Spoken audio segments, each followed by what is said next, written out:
Un sacré personnage, Bruno Versbicki. Il était quand même pilote de chasse avant d'être DRH. Comment passe-t-on de pilote de chasse à DRH? On passe facilement parce que ce qui relie ces deux métiers, c'est l'importance des gens.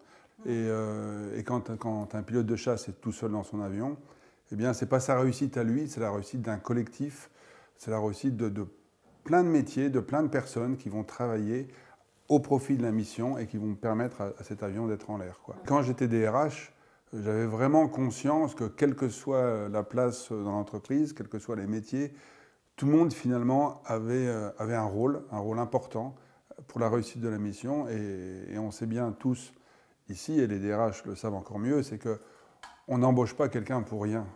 Une pratique à partager avec notre réseau RH?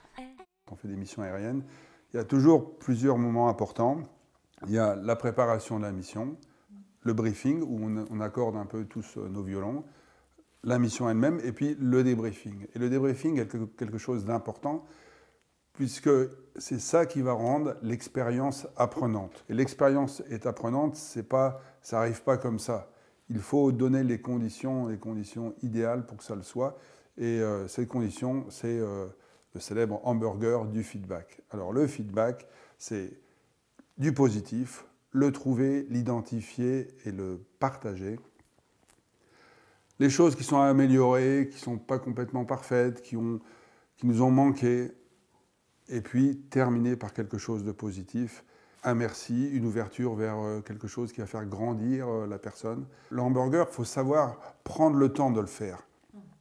Parce que s'il est bâclé, il n'aura pas un bon goût. Et l'expérience ne sera pas apprenante.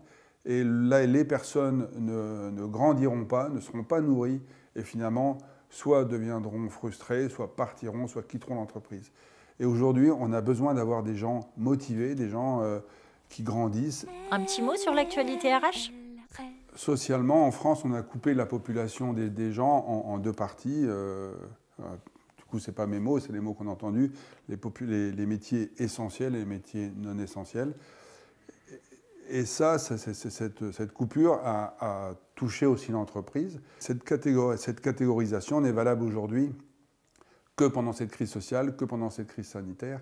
Et il est bien clair qu'il va falloir prévoir l'avenir, prévoir le retour à la normale et puis continuer à donner du sens aux gens qui ont été classés non essentiels, même dans l'entreprise. Et les DRH ont un vrai rôle important pour garder le lien et pour permettre après, une fois que la situation sera devenue normale, de recréer les collectifs et que les gens puissent se débarrasser de leurs anciennes étiquettes essentielles, non essentielles.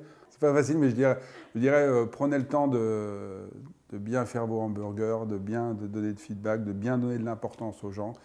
À la fois, vous sauvegardez le présent et vous préparez le futur.